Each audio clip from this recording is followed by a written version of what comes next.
जय हिंद दोस्तों, स्वागत है आप सभी का हमारे चैनल पे। दोस्तों आज हम लोग ज्ञान बिंदु जीएस एकेडमी के होमवर्क सीरीज के तहत आज डे 23 का डिस्कशन करने जा रहे हैं, जो कि 26 फरवरी को इसको सर के द्वारा कवर करवाया गया है। तो चलिए हम लोग स्टार्ट करते हैं। उससे पहले अगर आप मेरे चैनल पे नए हैं तो प्लीज़ चैनल को सब्सक्राइब कर लीजिएगा, ज़्यादा से ज़्यादा शेयर कीजिएगा। सारे होमवर्क आपको मेरे टेलीग्राम पे फ्री ऑफ कॉस्ट प्रोवाइड प्रत्येक दिन का किया जा रहा है, तो आप लोग जाइए, जाके जल्दी से ज्वाइन होइए और इस होमवर्क सीरीज का हिस्सा बनिए। तो चलिए हम लोग स्टार्ट करते हैं। पहला क्वेश्चन है कि विश्व स्वास्थ्य संगठन द्वारा रोगी सुरक्षा पर वैश्विक स्तरीय सम्मेलन का आयोजन किस शहर में किया गया है। ध्यान रखिएगा, सैंटियागो में किया गया। ठीक है, सैंटियागो कहाँ पे है, तो ये चिली की राजधानी है सैंटियागो। अब हम लोग WHO की बात करते हैं। तो WHO की स्थापना कब होती है, आपको ध्यान रखना है। 7 अप्रैल 1948 को इसकी स्थापना होती है, इसीलिए 7 अप्रैल को विश्व स्वास्थ्य दिवस के रूप में भी हम लोग मनाते हैं।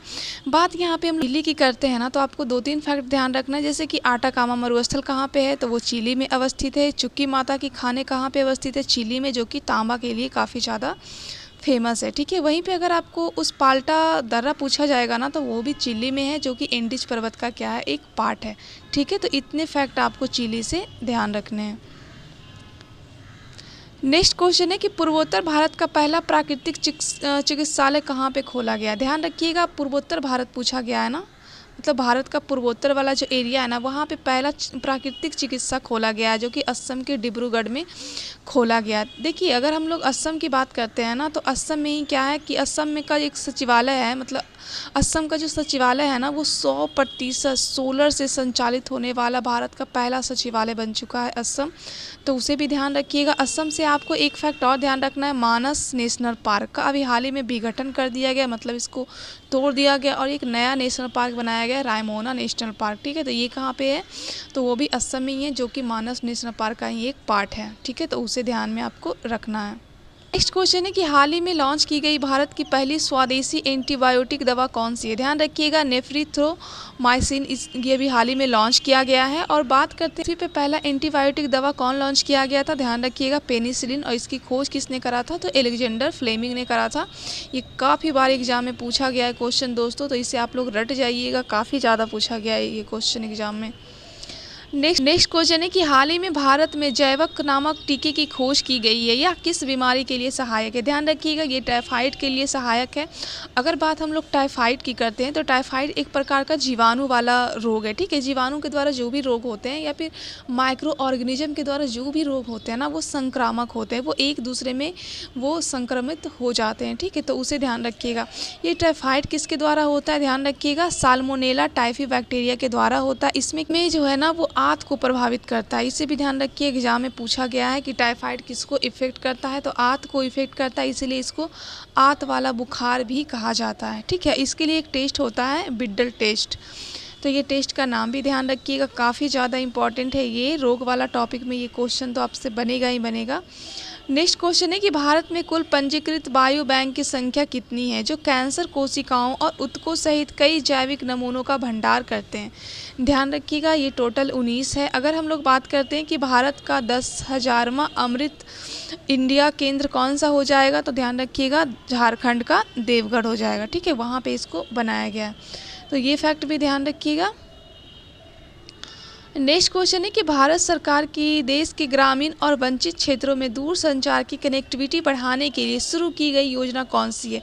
देखिए, भारत सरकार क्या बोली है कि ग्रामीण क्षेत्र हो गया या फिर वंचित क्षेत्र, जहाँ पे कनेक्टिविटी नहीं पहुँच पाती है, ठीक है, तो वहाँ तक कनेक्टिविटी को प्रोवाइड करने के लिए उन्होंने अमृत भारत डिजिटल योजना शुरुआत की है 2024 में। ध्यान रखिएगा, बात हम लोग अगर डिजिटल इंडिया योजना की बात करते हैं, तो ध्यान रखिएगा 28 सितंबर 2014 को इसे स्टार्ट किया गया था। अगर वहीं पे हम लोग बात करते हैं, इंडिया का फर्स्ट डिजिटल बजट का पेश किया गया था 2021 में, निर्मला सीतारमन जी के द्वारा इसको पेश किया गया था। तो इतना फैक्ट आपको ध्यान रखना है दोस्तों। नेक्स्ट क्वेश्चन है कि विश्व का सबसे बड़ा रिन्यूएबल एनर्जी पार्क कहाँ बनाया गया है। ध्यान रखिएगा, गुजरात के कच्छ के रण में बनाया गया है। बात अगर हम लोग गुजरात की करते हैं, इसका कैपिटल क्या हो जाएगा, गांधीनगर हो जाएगा। अभी हाल ही में खिलौना पार्क यहीं पे खोला गया है। ठीक है, भारत निर्माण समिट 2024 का जो सम्मेलन है ना, वो भी कहाँ पे हुआ है, गुजरात के गांधीनगर में ही हुआ है, तो उसे भी ध्यान रखिएगा। नेक्स्ट क्वेश्चन है कि एनपीएस वात्सल्य योजना की शुरुआत कब हुई है? ध्यान रखिएगा 2024 में हुआ। यहाँ पे कहा गया है कि न्यूनतम आपका अगर 18 साल हो गया है ना, तो इस योजना का आप हिस्सा बन सकते हो। और 60 साल के बाद आपको क्या मिलेगा? पेंशन के तहत आपको कुछ ना कुछ इस योजना के तहत दिया जाएगा। ठीक है, तो इसे भी आप ध्यान रखिएगा। नेक्स्ट है कि बैंक क्लिनिक पहल की शुरुआत कब और किसके द्वारा किया गया? ध्यान रखिएगा ये आरबीआई के द्वारा किया गया। बात अगर हम लोग आरबीआई की करते हैं, इसकी स्थापना कब होती है? अधिनियम 1934 के अधिनियम के तहत इसकी स्थापना होती है। स्थापना कब होता है? ध्यान रखिएगा 1935 में होता है। इसके पहले गवर्नर कौन थे? ध्यान रखिएगा एओ स्मिथ थे। लेकिन अगर पहले भारतीय गवर्नर की बात कहा जाएगा तो सीडी देशमुख हो जाएगा। ठीक है, इसका जो हेडक्वार्टर है वो कहाँ था? तो कोलकाता में था। 1935 से लेके 1937 तक इसका हेडक्वार्टर कहाँ पे था? कोलकाता में था। उसके बाद इसके हेडक्वार्टर को मुंबई में ट्रांसफ़र कर दिया गया। वर्तमान में इसका हेडक्वार्टर मुंबई में ही आपको देखने को मिल जाएगा। इसके वर्तमान के 26वें नंबर के गवर्नर कौन है? तो संजय मल्होत्रा जी हैं। ठीक है, तो इतने फैक्ट आपको इसमें ध्यान रखने हैं जो कि काफ़ी ज़्यादा इंपॉर्टेंट है। नेक्स्ट क्वेश्चन है कि हाल ही में भारत ने किस दक्षिण पूर्वी एशियाई देश को ब्रह्मोस मिसाइल निर्यात किया? ध्यान रखिएगा भारत ब्रह्मोस मिसाइल सबसे पहले रखिएगा एक प्रकार का लड़ाकू मिसाइल है। ये दो नदी के नाम पे बनाया गया है, एक रूस के मास्को नदी और भारत का ब्रह्मपुत्र नदी, दोनों के नाम पे ही इसका नामकरण किया गया है। तो भारत फिलीपींस और इंडोनेशिया के साथ समझौता किया था कि हम आपको ब्रह्मोस मिसाइल बेचेंगे। ठीक है, उसमें से उन्होंने फिलीपींस को ब्रह्मोस मिसाइल बेच दिया, मतलब वहाँ उन्होंने पहुँचा दिया। तो ध्यान रखिएगा अब वो इंडोनेशिया को भी बहुत जल्द पहुंचाएंगे, तो उसे भी आपको ध्यान में रखना है। नेक्स्ट क्वेश्चन है कि फ्लोरीन, क्लोरीन, ब्रोमीन और आयोडीन आवर्त सारणी के किस समूह से संबंधित है? ध्यान रखिएगा ये ग्रुप 17 से संबंधित है और ग्रुप 17 को हम लोग हैलोजन समूह कहते हैं। अब ये हैलोजन समूह में कितने एलिमेंट होते हैं आपको ध्यान रखना है। फ्लोरीन होता है, ठीक है, क्लोरीन होते हैं, ब्रोमीन होते हैं, आयोडीन होते हैं और अस्टाटीन होते हैं। तो ये सारे एलिमेंट जो है ना वो हैलोजन समूह के ही पार्ट होते हैं। एग्जाम में पूछा गया है तो आपको उसे रट जानी है। ठीक है, नेक्स्ट क्वेश्चन है कि छऊ नृत्य को यूनेस्को द्वारा आमुद संस्कृति विरासत की सूची में कब शामिल किया गया था? ध्यान रखिएगा 2010 में छऊ को शामिल किया गया था। और ये जो डांस होता है ना वो उड़ीसा के साथ साथ पश्चिम बंगाल, बिहार, झारखंड में भी हमें देखने को मिलती है। ये क्वेश्चन भी एग्जाम में पूछा गया है, जहाँ पे उड़ीसा ऑप्शन में नहीं था, बाकी का ऑप्शन था। तो इस ऑप्शन को आपको ध्यान में रखना है क्योंकि एग्जाम में यहाँ से क्वेश्चन बन चुके हैं। नेक्स्ट क्वेश्चन है कि कोंकणी, मणिपुरी और नेपाली को संवैधानिक दर्जा किस संविधान संशोधन में दिया गया? ये देखिए भाषा से संबंधित है। आपको पता होगा कि 8वीं अनुसूची में टोटल 22 भाषा है। ठीक है, लेकिन मूल रूप से कितने भाषा थे? 14 भाषा ही थे। बाद में जितने भाषा है ना वो बाद में ऐड किए गए संविधान संशोधन के द्वारा। इसमें पहला संविधान संशोधन किया गया था 1967 में, 21वां संविधान संशोधन, जिसमें क्या हुआ 15वां भाषा को जोड़ा गया था जो कि सिंधी भाषा था। ठीक है, उसके बाद दूसरा संशोधन किया गया था 1992 में 71वां संविधान संशोधन। इसमें आपको कोंकणी, मणिपुरी और नेपाली भाषा जोड़े गए थे। ठीक है, और तीसरा संविधान संशोधन किया गया था 92वां संविधान संशोधन 2003, जिसमें 4 भाषा को जोड़ा गया था, बोडो, डोंगरी, मैथिली और संथाली। ये सारे इंपॉर्टेंट है, ये कहीं ना कहीं एग्जाम में पूछे हुए क्वेश्चन है, तो इसे तो आप लोग रट ही जाइएगा। ठीक है, नेक्स्ट क्वेश्चन है कि संसद का पहला संयुक्त अधिवेशन किस राष्ट्रपति के द्वारा आयोजित किया गया था? ध्यान रखिएगा इस संयुक्त अधिवेशन, जिसको हम लोग ज्वाइंट सेक्शन भी कहते हैं, अब तक भारत में कितने बार बुलाए जा चुके हैं? 3 बार। और पहले बार बुलाया गया था दहेज निरोधक अधिनियम 1961 में। उस समय राष्ट्रपति कौन थे? तो राजेंद्र प्रसाद जी थे। ध्यान रखिएगा। और ये बुलाया किस आर्टिकल के द्वारा इसका वर्णन है? ध्यान रखिएगा आर्टिकल 108 में इसका वर्णन है। और इसमें बताया गया है कि ये जो संयुक्त अधिवेशन है ना, इसको आहूत कौन करेंगे? राष्ट्रपति करेंगे। और इसकी अध्यक्षता कौन करेंगे? तो लोकसभा अध्यक्ष करेंगे। और ये बुलाया हमेशा साधारण विधेयक के लिए ही जाता है। ठीक है, धन विधेयक या फिर जो संविधान संशोधन विधेयक होते हैं ना, उसके लिए संयुक्त अधिवेशन नहीं बुलाए जाते, बल्कि ये सामान्य विधेयक के लिए बुलाए जाते हैं। तो इस फैक्ट को भी आपको ध्यान रखना है। नेक्स्ट क्वेश्चन है भारतीय रिजर्व बैंक की स्थापना किस अधिनियम के तहत किया गया था और इसका प्रारंभिक मुख्यालय कहाँ था? ध्यान रखिएगा 1934 के अधिनियम के तहत ही आरबीआई की स्थापना होती है और इसका सिफारिश हिल्टन आयोग के द्वारा किया जाता है और 1 अप्रैल 1935 को इसकी स्थापना हो जाती है। जब आरबीआई की स्थापना होती है ना, तो इसका हेडक्वार्टर कहाँ पे होता है? कोलकाता में होता है, जो कि 1937 में इसका हेडक्वार्टर ट्रांसफ़र कर दिया जाता है मुंबई में। इसके पहले जो गवर्नर थे ना, ध्यान रखिएगा एओ स्मिथ थे, जो कि अंग्रेज थे। अगर पहले भारतीय गवर्नर की बात किया जाएगा तो ध्यान रखिएगा सीडी देशमुख थे। और वर्तमान में कौन है ये आप हमें कमेंट बॉक्स में ज़रूर बताइए।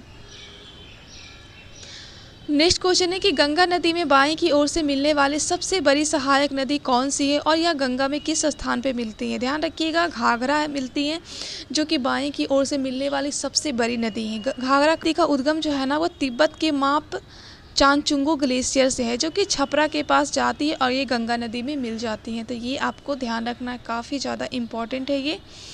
नेक्स्ट क्वेश्चन है कि कार्यकारी मुख्य न्यायाधीश का उल्लेख भारतीय संविधान के किस अनुच्छेद में। ध्यान रखिएगा, आर्टिकल 126 में कार्यकारी मुख्य न्यायाधीश का उल्लेख यहाँ पे किया गया है। ठीक है, तो आपको यहाँ पे ध्यान में रखना है। आप हमें कमेंट बॉक्स में बताइएगा कि सुप्रीम कोर्ट का वर्णन जो है ना वो कौन से आर्टिकल से कौन से आर्टिकल तक है। ये मैं आपको बता चुकी हूँ, तो ये आप हमें कमेंट बॉक्स में ज़रूर बताइएगा। और इसका वर्णन भाग 5 में है। ठीक है, तो उसे भी ध्यान रखिएगा। नेक्स्ट क्वेश्चन है कि द लैंड ऑफ मिडनाइट सन किस देश को कहा जाता है। ध्यान रखिएगा, अगर मध्य रात्रि का सूर्य का देश पूछा जाएगा ना तो आपको नॉर्वे ध्यान रखना है। इसके साथ ही साथ आपको फिनलैंड और ग्रीनलैंड भी ध्यान रखना है। अगर आपसे उगते हुए सूर्य का देश पूछेगा तो ध्यान रखिएगा जापान, और डूबते हुए सूर्य का देश पूछेगा तो ब्रिटेन। काफ़ी इंपॉर्टेंट है दोस्तों, इसे ध्यान रखिएगा। नेक्स्ट क्वेश्चन है कि अन्य चुनाव आयुक्त को किसकी सिफारिश पर राष्ट्रपति के द्वारा हटाया जाता है। ध्यान रखिएगा, इन्हें मुख्य चुनाव आयुक्त के सिफारिश पे ही हटाया जाता है।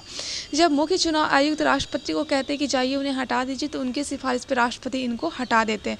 बात अगर मुख्य चुनाव आयुक्त की बात करते हैं तो वर्तमान में कौन है ये, तो ज्ञानेश कुमार। इनकी नियुक्ति कौन करते हैं, ध्यान रखिएगा, इनकी नियुक्ति राष्ट्रपति के द्वारा किया जाता है। इनका जो टाइम पीरियड होता है ना वो 6 साल या फिर 65 साल। ठीक है, जो भी पहले हो जाए यही इनका टाइम पीरियड होता है, तो आपको ध्यान रखना है।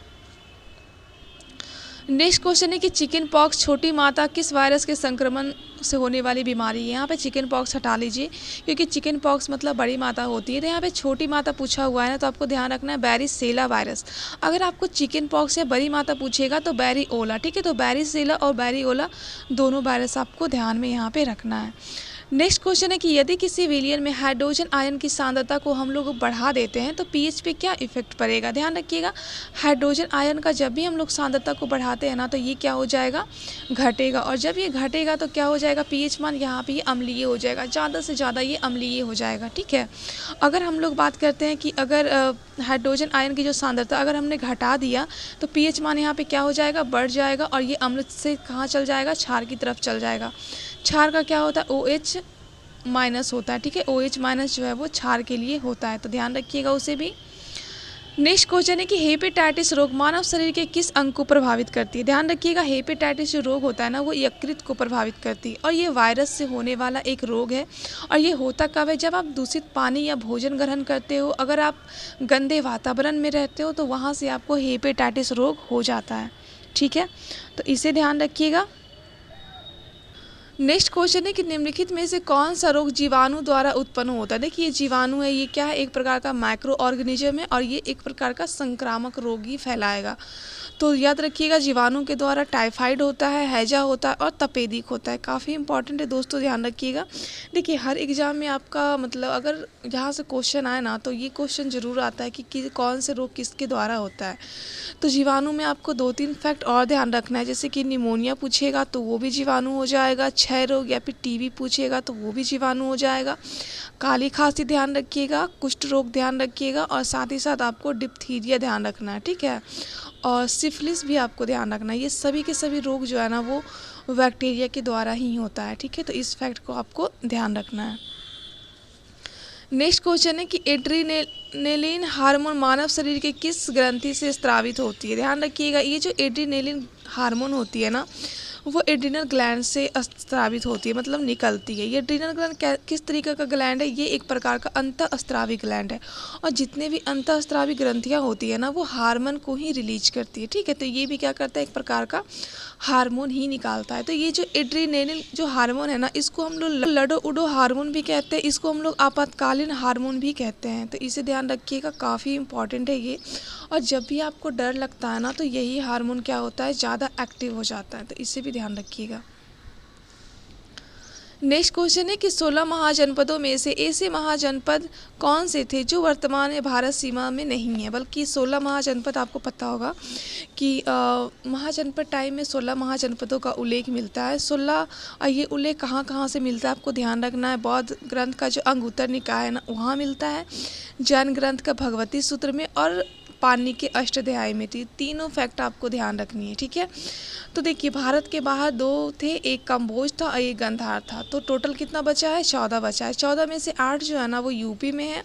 वहीं पे बिहार की बात करते हैं तो बिहार में 3 है, ठीक है।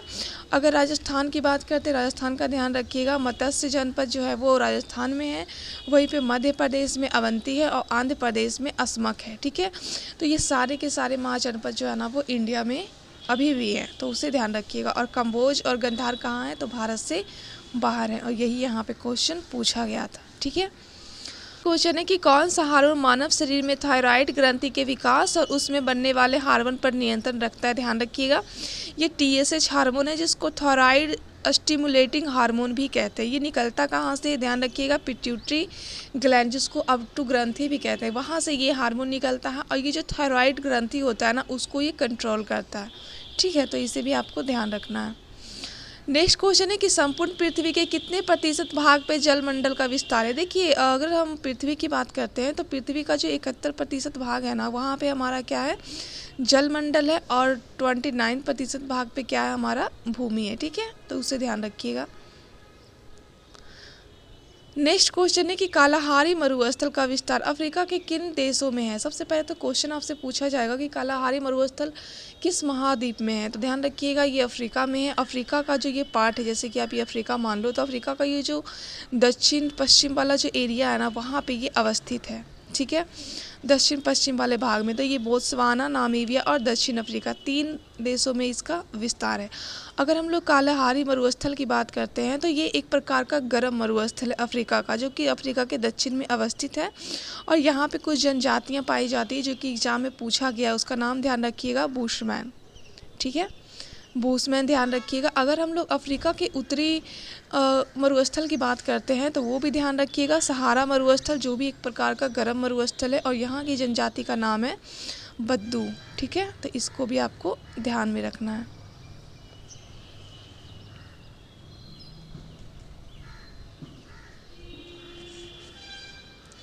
नेक्स्ट क्वेश्चन है कि संविधान की 7वीं अनुसूची में वर्णित संघ सूची, राज सूची और संवर्ती सूची में क्रमशः कितने विषय? देखिए आपको पता होगा कि 3 प्रकार की सूचियां पाई जाती है, संघ सूची, राज सूची, संवर्ती सूची, जिसका वर्णन 7वीं अनुसूची में है, ठीक है। तो संघ सूची में टोटल 100 विषय हैं, वहीं पर राज सूची में 61 विषय हैं और संवर्ती सूची में टोटल 52 विषय हैं। तो ये सारे फैक्ट आपको ध्यान में रखने हैं।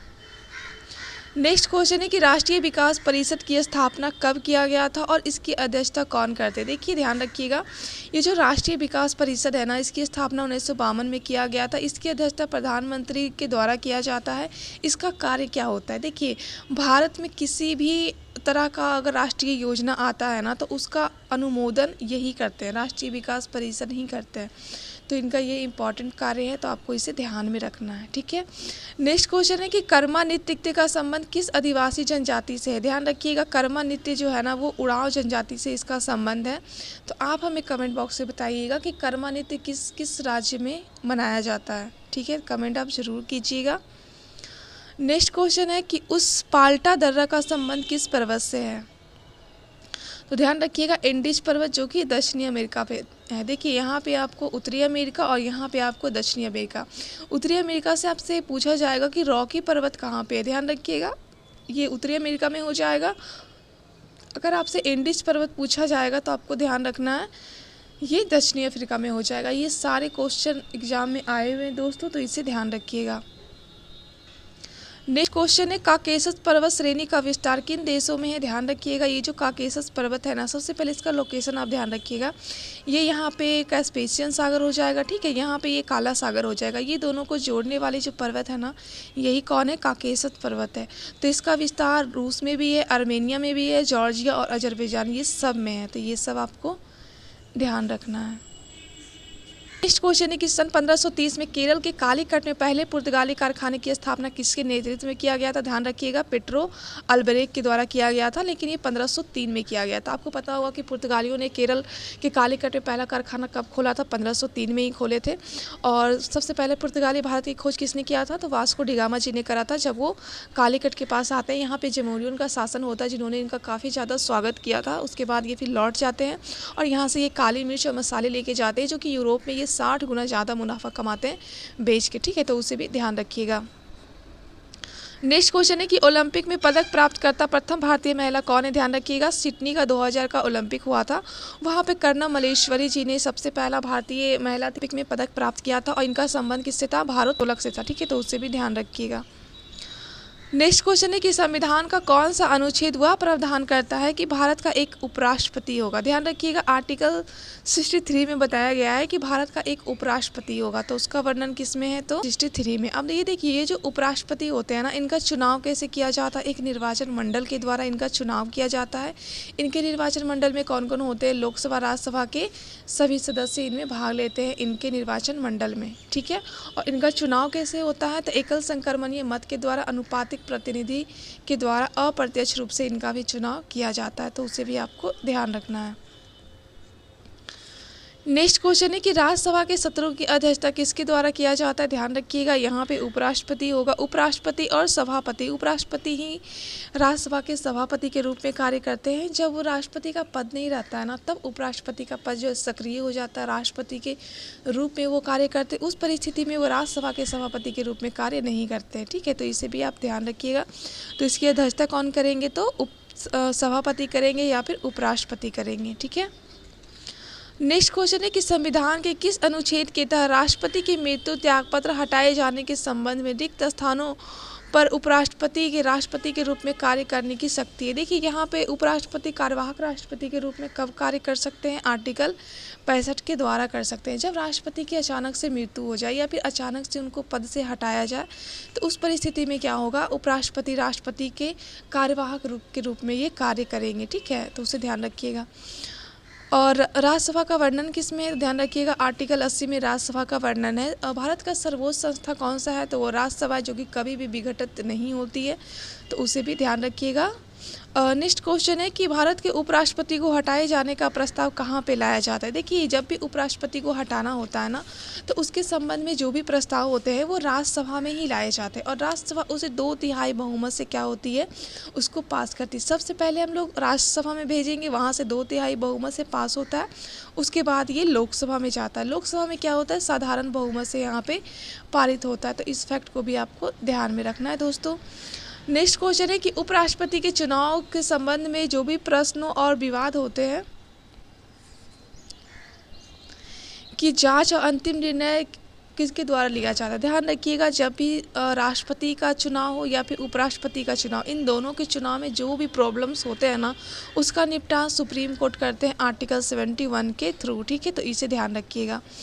नेक्स्ट क्वेश्चन है कि भारत के एकमात्र ऐसे उपराष्ट्रपति जिनकी मृत्यु उनके कार्यकाल के दौरान ही हो गया था। ध्यान रखिएगा, कृष्णकांत थे, जिनका टाइम पीरियड 1927 से 2000 होता है। इनका क्या था ना कि इनका पद पे रहते हुए ही मृत्यु हो गया था। ठीक है, तो भारत के ये पहले उपराष्ट्रपति थे, तो उनका नाम ध्यान रखिएगा। नेक्स्ट क्वेश्चन है कि भारत के उपराष्ट्रपति का चुनाव का निर्वाचन मंडल द्वारा किया जाता है, तो इसमें कौन कौन से शामिल होते हैं। देखिए, हमने आपको बताया कि इनका जो चुनाव होता है ना, वो एकल संक्रमणीय मत के द्वारा अनुपातिक प्रतिनिधि के आधार पर अप्रत्यक्ष रूप से इनका चुनाव किया जाता है। जैसे एक राष्ट्रपति का चुनाव किया जाता है ना, वैसे ही, लेकिन इनका जो निर्वाचन मंडल होता है ना, वो राष्ट्रपति से अलग होता है। ठीक है, इनके निर्वाचन मंडल में कौन होते हैं, सिर्फ राज्यसभा और लोकसभा के मनोनीत और निर्वाचित दोनों सदस्य इसमें भाग लेते हैं, जो कि राष्ट्रपति के महाभियोग में भाग लेते हैं। ठीक है, तो उसे ध्यान रखिए, काफ़ी इंपॉर्टेंट है ये। नेक्स्ट क्वेश्चन है कि उपराष्ट्रपति का चुनाव भी राष्ट्रपति के चुनाव की तरह ही अनुपातिक प्रतिनिधि के आधार पर डॉट के माध्यम से किया जाता है और ये मतदान गुप्त होता है। तो आपको पता होगा, ये एकल संक्रमणीय मत प्रणाली के द्वारा होता है, तो इसे ध्यान रखिएगा। नेक्स्ट क्वेश्चन है कि भारत में उपराष्ट्रपति पद का प्रावधान कहाँ से लिया गया। देखिए, भारत में अगर उपराष्ट्रपति पूछे या फिर राष्ट्रपति पूछे, दोनों का पद का वर्णन जो है ना, हमने अमेरिका से लिया है, तो इस फैक्ट को आप ध्यान में रखिएगा।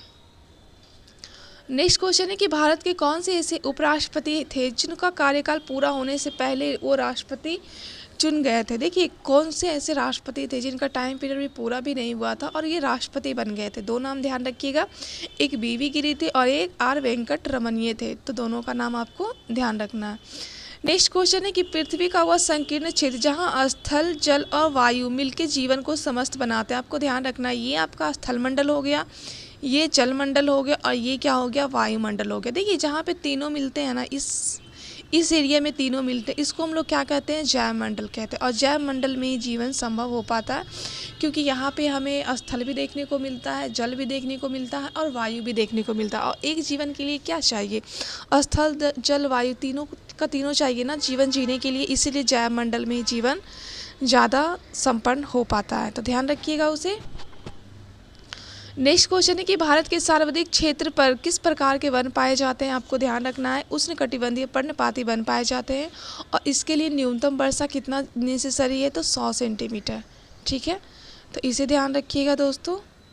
क्वेश्चन है कि प्रायद्वीपीय भारत में पर्वतीय वन मुख्यतः पाए जाते हैं, ध्यान रखिएगा, पश्चिमी घाट में, नीलगिरी पर्वत में और पूर्वी घाट में। तो 1, 2, 3 इसका राइट आंसर हो जाएगा। नेक्स्ट क्वेश्चन है कि नीलगिरी, अन्नामलाई और पालनी पहाड़ी पे पाए जाने वाले शीतोष्ण कटिबंधीय वनों को किस नाम से जाना जाता है, ध्यान रखिएगा। इसे हम लोग सोलास के नाम से जानते हैं और दक्षिण अफ्रीका का घास का मैदान के रूप में भी इसे हम लोग जानते हैं, सोलास को। तो इस फैक्ट को भी आपको ध्यान में रखना है। नेक्स्ट क्वेश्चन है कि भारत के किस केंद्र शासित प्रदेश में मैंग्रोव वन और सदाबहार वन, पर्णपाती वन एक साथ पाए जाते। देखिए, भारत में ऐसे कौन से स्टेट है या फिर यूटी है जहाँ पे एक साथ मैंग्रोव वन भी मिलते हैं, सदाबहार वन भी मिलते हैं और पर्णपाती, मतलब ये तीनों प्रकार के वन पाए जाते हैं। तो आपको ध्यान रखना, ये अंडमान निकोबार द्वीप समूह में मिलता है। अंडमान निकोबार द्वीप समूह का नाम क्या है, पोर्ट ब्लेयर उसकी राजधानी है, ठीक है, जो कि दक्षिणी अंडमान में अवस्थित है। और इसका भी हाल ही में नाम चेंज हुआ है, क्या हुआ आप हमें कमेंट बॉक्स में ज़रूर बताइएगा। अभी हाल ही में करंट में चर्चे में भी था वो, तो आप लोग हमें ज़रूर बताइएगा। ठीक है, क्वेश्चन है कि भारत के किस राज्य में कुल क्षेत्रफल में वनों का क्षेत्रफल सर्वाधिक है। देखिए, भारत का जो मिजोरम है ना, वहाँ पे अगर क्षेत्रफल वाइज वनों की संख्या देखा जाए तो सबसे ज़्यादा है। ठीक है, तो उसे ध्यान रखिएगा। नेक्स्ट क्वेश्चन है कि हिमालय की उच्चावत श्रेणियों में विशाल घास के मैदान को क्या कहा जाता है, ध्यान रखिएगा। उसको हम लोग बुग्याल या फिर पयाल कहते हैं, जो कि उत्तराखंड में इस घास के मैदान को कहते हैं। इसी घास के मैदान को अगर जम्मू कश्मीर में चले जाइएगा तो उसको यहाँ पे मर्ग कहा जाएगा। ठीक है, तो इस फैक्ट को भी आपको ध्यान में रखना है। नेक्स्ट है कि अमेजन वर्षा वनों में ब्राज़ील में किस नाम से जाना जाता है। देखिए, अमेजन वर्षा जो वन होता है ना, उसको ब्राज़ील में सिल्वास के नाम से जाना जाता है। और विश्व में सर्वाधिक जो वर्षा होता है ना, वो अमेजन वर्षा में ही होता है। अगर पूछा जाएगा आपसे क्वेश्चन में कि विश्व में सर्वाधिक प्राणी विविधता कहाँ पे है, तो ये अमेजन वर्षा वनों में ही है। विश्व में सर्वाधिक वनों की संख्या, विश्व में सर्वाधिक जीव जंतुओं की संख्या कहाँ पे है, तो वो अमेजन वर्षा वनों में ही। अमेजन वर्षा वन की बात करते हैं तो टोटल विश्व में जो है ना, वो 20% जो ऑक्सीजन का उत्सर्जन अकेले कौन करती है, तो अमेजन का वर्षा वन करती है। तो इतने फैक्ट आपको अमेजन वर्षा वन से ध्यान में रखने हैं। नेक्स्ट क्वेश्चन है कि कौन सा दिन रॉलेट एक्ट को अहिंसक विरोध के दिवस के रूप में मनाया जाता है। आपको पता होगा, जब रॉलेट एक्ट आया था ना, तो उसके विरोध में एक रॉलेट आंदोलन चलाया गया था गांधी जी के द्वारा। 6 अप्रैल 1919 को चलाया गया था। ठीक है, और यही आंदोलन था जो कि राष्ट्रीय स्तर पे गांधी जी का पहला आंदोलन था। तो उसे ध्यान रखिएगा, ये डेट आपको ध्यान रखना है। नेक्स्ट क्वेश्चन है कि असहयोग आंदोलन के दौरान आंदोलन के बिलियन के लिए महात्मा के बिलियन नहीं होगा, यहाँ पे बीतियन होगा। ठीक है, बीतियन ध्यान रखिएगा। बीतियन के लिए महात्मा गांधी के द्वारा किस कोष की स्थापना की गई थी, ध्यान रखिएगा। असहयोग आंदोलन जब स्टार्ट होता है ना 1 अगस्त 1920 को, तो यहाँ पे तिलक जी का डेथ हो जाता है, मतलब उनकी मृत्यु हो जाती है। तो उसी के अवसर पे महात्मा गांधी जी ने तिलक स्वराज फंड की स्थापना की थी। तो यही बीतिए था ना, इसका मैनेजमेंट यही करता था। ठीक है, तो उसे ध्यान में आपको रखना है। नेक्स्ट क्वेश्चन है कि गांधी जी के द्वारा भारत के किस आंदोलन में पहली बार भूख हड़ताल किया गया था। आपको ध्यान रखना है 1918 का अहमदाबाद मिल मजदूर में, जो कि प्लैग बोनस के लिए किया गया था मिल मजदूरों के द्वारा। ठीक है, तो उसी में उन्होंने सबसे पहले भूख का यूज किया था। भूख हड़ताल का उन्होंने पहली बार प्रयोग यहीं पे किया था, तो उसे ध्यान रखिएगा। नेक्स्ट क्वेश्चन है कि सन 1906 में कांग्रेस अधिवेशन में किस स्थान पे दादा भाई नौरोजी ने राष्ट्रीय आंदोलन का उद्देश्य शासन या स्वराज रखा। ध्यान रखिएगा, कोलकाता का अधिवेशन था 1906 का, वहाँ पे उन्होंने स्वराज का नारा दिया था। स्वराज वर्ड की बात करें सबसे पहले किसने दिया था, तो दयाराम सरस्वती जी ने दिया था, तो उसे भी ध्यान रखिएगा। नेक्स्ट क्वेश्चन है कि कांग्रेस के किस अधिवेशन में गांधी जी के असहयोग आंदोलन का प्रस्ताव पूर्ण बहुमत से स्वीकृत किया गया था। ध्यान रखिएगा 1920 का नागपुर अधिवेशन, जो कि विजय राघवाचार्य जी के द्वारा किया गया था। ठीक है, नेक्स्ट क्वेश्चन है कि स्वतंत्रता आंदोलन के दौरान राष्ट्रीय शोक दिवस कब मनाया जाता है। देखिए, शोक दिवस की बात करते हैं तो आपको पता होगा कि 1905 में लॉर्ड कर्जन के द्वारा बंगाल विभाजन की घोषणा कर दिया जाता है, ठीक है। और प्रभावी कब होता है तो 16 अक्टूबर 1905 को होता है। जब ये प्रभावी होता है ना तो पूरा बंगाल में शोक दिवस के रूप में मनाया जाता है। यहीं पे रविन्द्रनाथ टैगोर को कहने पे राखी दिवस के रूप में भी मनाया जाता है। तो आपको ये फैक्ट भी आपको ध्यान में रखनी है।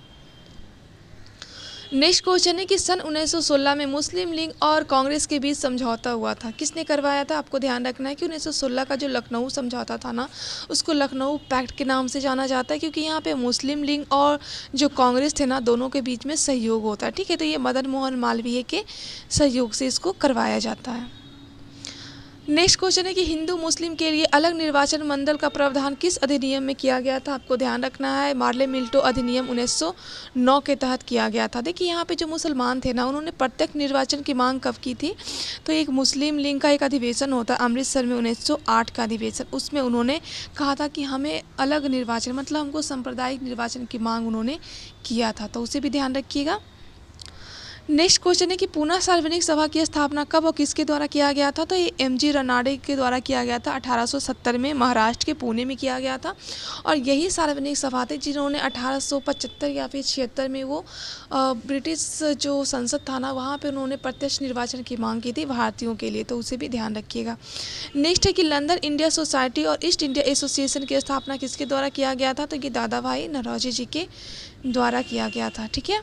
नेक्स्ट क्वेश्चन है कि किस वर्ष महात्मा गांधी ने किसानों के समर्थन में गुजरात में डोडा जिले में सत्याग्रह किया था। देखिए, ये गुजरात का खेरा आंदोलन होगा जो कि 1918 में किया गया था, और महात्मा गांधी का ये प्रत्यक्ष किसान आंदोलन था, तो इसे ध्यान रखिएगा। नेक्स्ट क्वेश्चन है कि मुस्लिम लीग के किस अधिवेशन में सांप्रदायिक निर्वाचन की मांग की गई थी। ध्यान रखिएगा, 1908 का अमृतसर अधिवेशन में सबसे पहले मुस्लिम लीग ने कहा था कि हमको क्या चाहिए, सांप्रदायिक निर्वाचन, मतलब हमको अलग निर्वाचन चाहिए, ठीक है। इसका उन्होंने मांग किया था। बाद में 1909 का जो मार्ले मिल्टो एक्ट आता है ना, उसके थ्रू इनको ये अधिकार दे दिया जाता है, तो उसे भी ध्यान रखिएगा। नेक्स्ट क्वेश्चन है कि पैसिफिक कोस्ट हिंदुस्तान एसोसिएशन के संस्थापक कौन थे और इनकी स्थापना कब और कहाँ पे किया गया था। ध्यान रखिएगा, 1913 में जब गदर पार्टी की स्थापना सैन फ्रांसिस्को में किया गया था ना, तो इसके एक अध्यक्ष होते हैं लाला हरदयाल, कहीं कहीं पे होगा, या फिर कहीं कहीं पे सोहन सी भाकना होगा, ठीक है। तो इन्हीं के द्वारा जो है ना, ये पैसिफिक कोस्ट हिंदुस्तान एसोसिएशन की स्थापना किया गया था, तो उसे ध्यान रखिएगा। नेक्स्ट क्वेश्चन है कि प्रांतों में द्वैध शासन किस अधिनियम के तहत लगाया गया था। ध्यान रखिएगा, प्रांतों में जो द्वैध शासन था ना, 1919 का अधिनियम के तहत लगाया गया था, और इसको 1935 के अधिनियम के तहत इसको समाप्त करके केंद्र में द्वैध शासन लगा दिया गया था, तो आपको ये भी ध्यान रखना है। नेक्स्ट क्वेश्चन है कि कांग्रेस के किस अधिवेशन में हिंदी को सर्वप्रथम राष्ट्रभाषा के रूप में प्रस्तुत किया गया था। ध्यान रखिएगा, 1924 के बेलगांव अधिवेशन में ऐसा किया गया था।